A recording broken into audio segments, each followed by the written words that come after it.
What's up, guys? It's John with National Sports Entertainment, and I wanted to put out just one last video for anyone that might have missed it. Going into the U.S. Open, we are now officially in the finals, and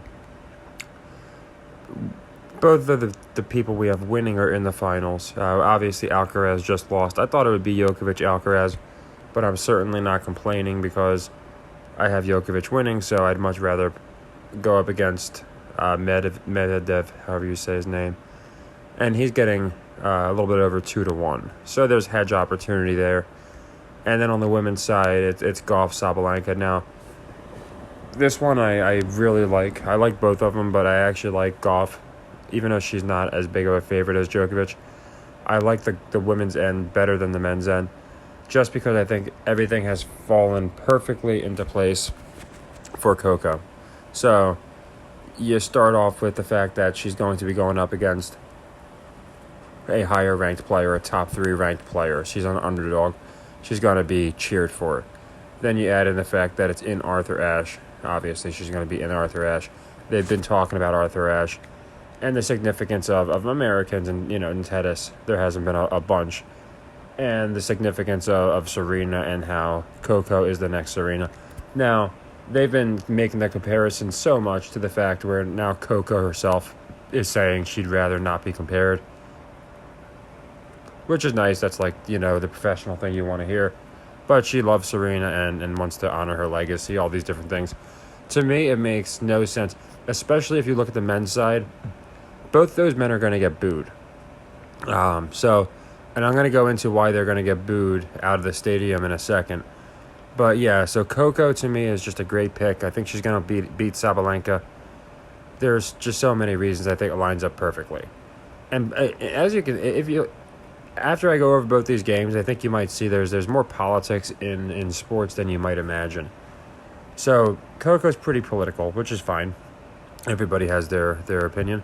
And I just have a feeling she's going to win. And there's going to be some political little tie-ins with it, just because she has been political. And again, it just makes perfect sense to me that they have her win this game, and she's going to be massively cheered. She's going to be just considered a huge underdog, even though it's a 50-50 game. But people are really going to want her to win. She's young. It'd be her first major. There's just a bunch of reasons. It's in the U.S., Arthur Ashe of all places.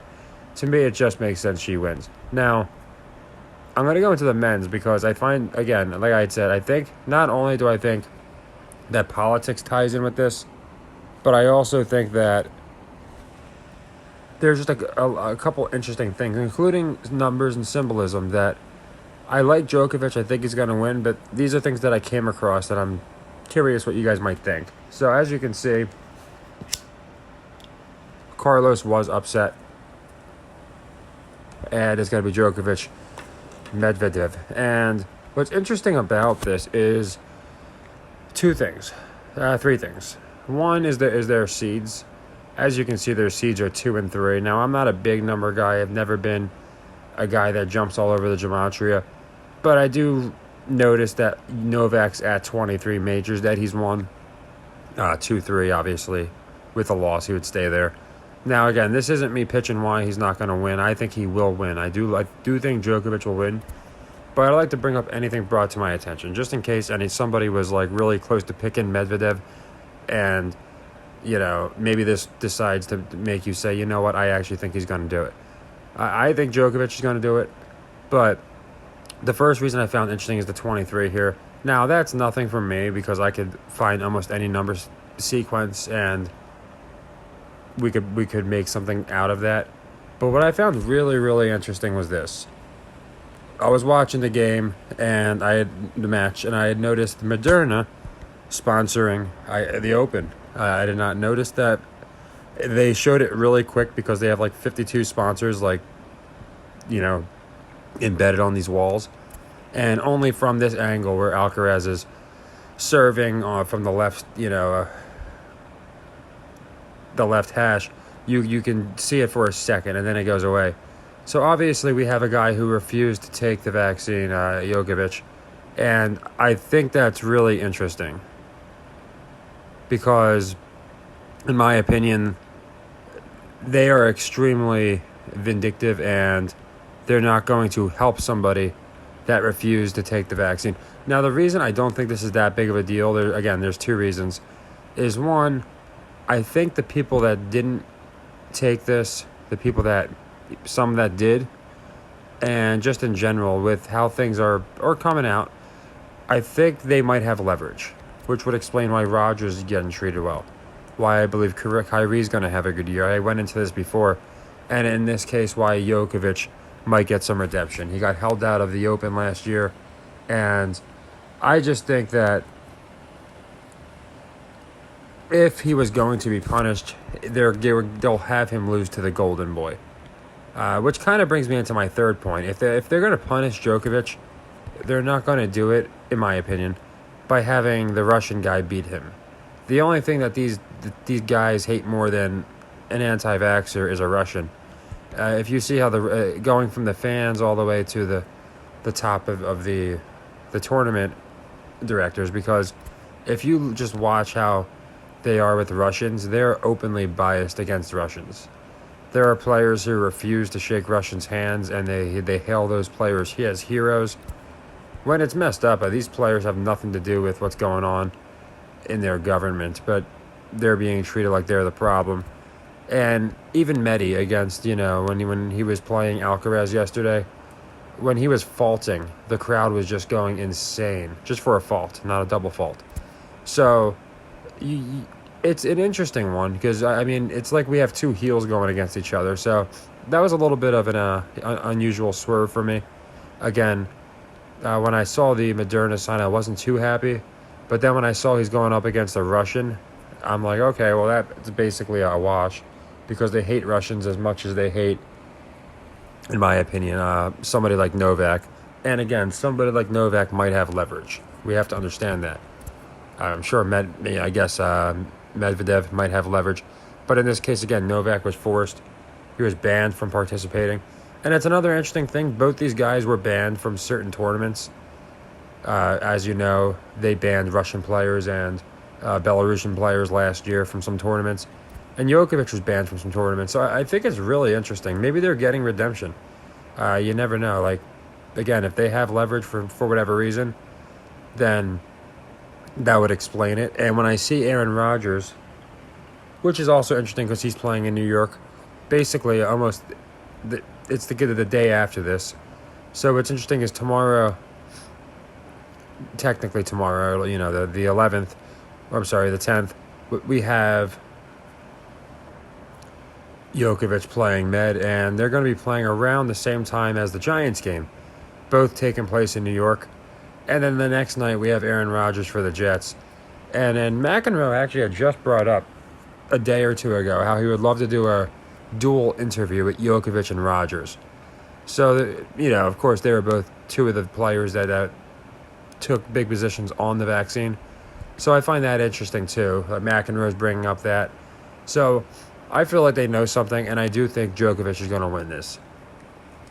So, again, not to confuse people, I know I gave a few reasons here that it might look good for Medvedev, but that's only because if I notice something, I'm going to bring it up. I'm not going to lie and just, find the number sequence that fits Djokovic.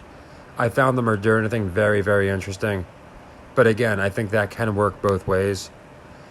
And for me, the main selling point on Djokovic and why I still think he's going to win and I'm not switching over is because of, if they were going to have him lose, I don't see why they wouldn't give Carlos another win here. I don't think he was getting a crazy amount of the money. He was probably getting a good bit. But at 12-1 just a couple days ago, I think Medi might have got hit pretty hard, and all these guys could. I don't think Djokovic got hit that hard because he started at minus odds. Not very appealing, So to me, it's another reason I like him. Of the two, like I said, there's a reason I like Coco more. I just don't think she loses because when they want to push a narrative, they make sure they push it. And Coco's a narrative that, in my opinion, they really want to push because, if you can't tell, the people running these things are also politically motivated. And I feel like her politics fall a little more along the lines of how they want people to be than Djokovic, who is, the opposite of a guy who's going to conform. So, he's always been a contrarian. So to me, they never loved Djokovic, of course. That's why they try and fool us by acting like he's not better than Federer and Nadal. But at the end of the day, I do think he wouldn't have won at Wimbledon, things of that nature. He wouldn't even be back in the U.S. Open. They would have banned him again if he wasn't going to get punished. So I don't see him getting punished. Yeah, the 2-3, like I said, I noticed that, which would keep him at 23. But I've seen that so often with football, and it can play both ways. And there's times I see really deep ones that just don't come through. So I saw that, but I'm not sold on it. I just find it really interesting we have a Russian versus an anti-vaxxer. I just wonder who they hate more. Now, the other good thing is Medvedev is getting plus 200 here. So anybody that took Djokovic, he opened, like I said, he was basically even odds the entire way. Anyone that got in on him obviously can now hedge, and it's not a huge profit, but it is a guaranteed profit since Medi is over 2-1 here. So I'm hoping Djokovic goes up like a set nothing, and then if I want to, I can get like a nice hedge where it's going to be, because after the first set, if Djokovic is up, it's going to move to Medvedev's going to move to like plus 800 or something. So I'll probably watch it live, but there's definitely hedge opportunity. But I just wanted to go into both of these games and explain what I thought. Also, you have I went into this as well. You have somebody from both sides of the political aisle win. So obviously Coco is going to appease the left, and Djokovic is going to appease the right. And I'm not saying they do that with everything, but it does make sense that they'll do this. And the last thing I had gone into, I'm pretty sure this is going to be the biggest age discrepancy in the history of the Open with these two if they win. With Djokovic being about twice her age, I thought that was interesting. And I'd gone into that in my last video. So I wanted to get this out because I know some people might have missed my last video. And just because I wanted to get those couple pieces of information out for anybody that is on the fence and maybe they see this and they're like, you know what, I love Djokovic, but now I just kind of like him. Or, I liked Coco, but now I love her. That's kind of how I feel. I still, again, like Djokovic, I like Gauff. But of the two, I do like Coco. I have more faith in that pick for some reason. Again, maybe I'm overthinking it. Just was not a fan of seeing that Moderna vaccine, sponsor. But again, this guy, Medvedev, he can't even see his flag. I mean, they got his flag blacked out. So, again, it's not like they love him or love Russia. So, them punishing Djokovic by having a Russian beat him, to me, that makes no sense. They would have Alcaraz beat him. They would have had Sinner advance and beat him. So, yeah, I like Djokovic still. But I would keep my eye on that one live.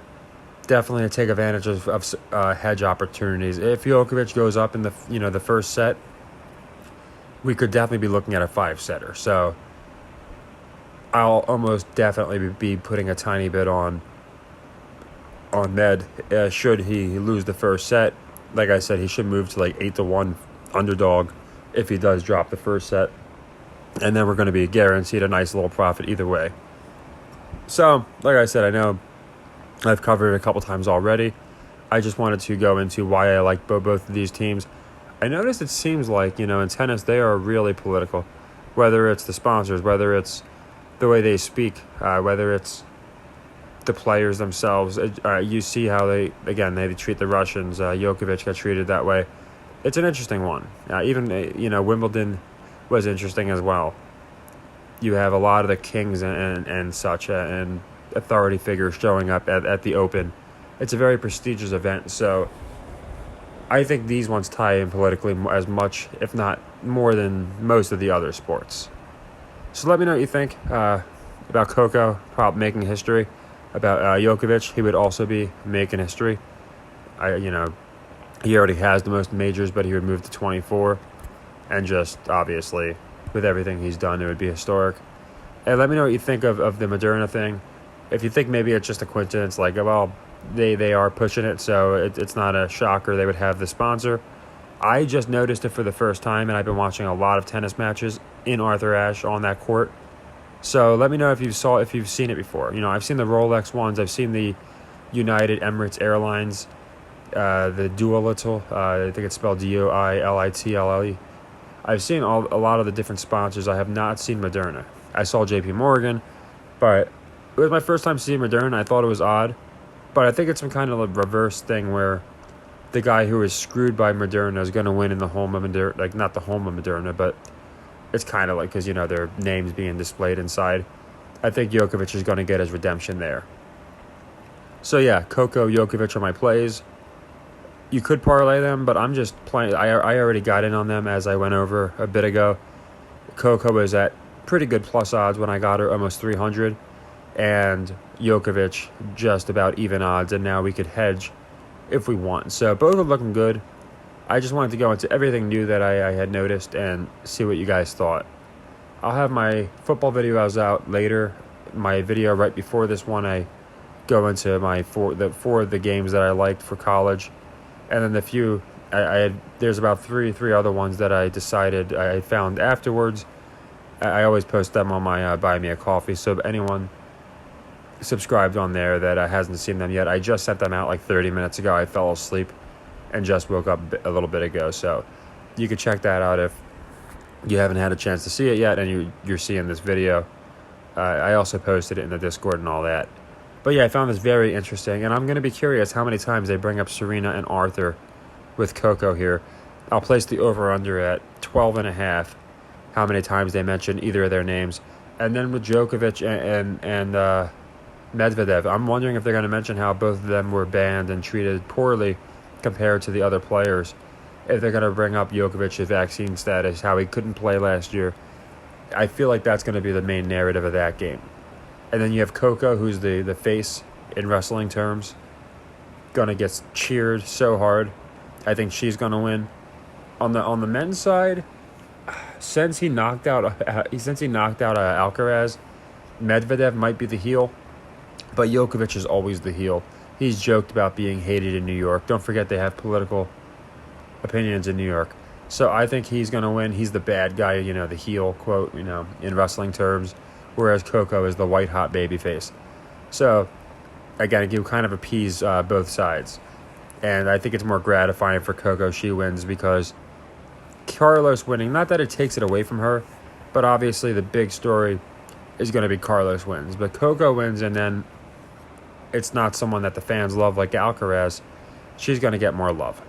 So, yeah, there's a lot of reasons I like both of them, but I wanted to go into everything I saw, including things that might not fit them perfectly, just in case you were out there and you're really close and then you didn't know about the Moderna thing or you didn't know about this, that, or the other thing. Now you're working with a full case of information.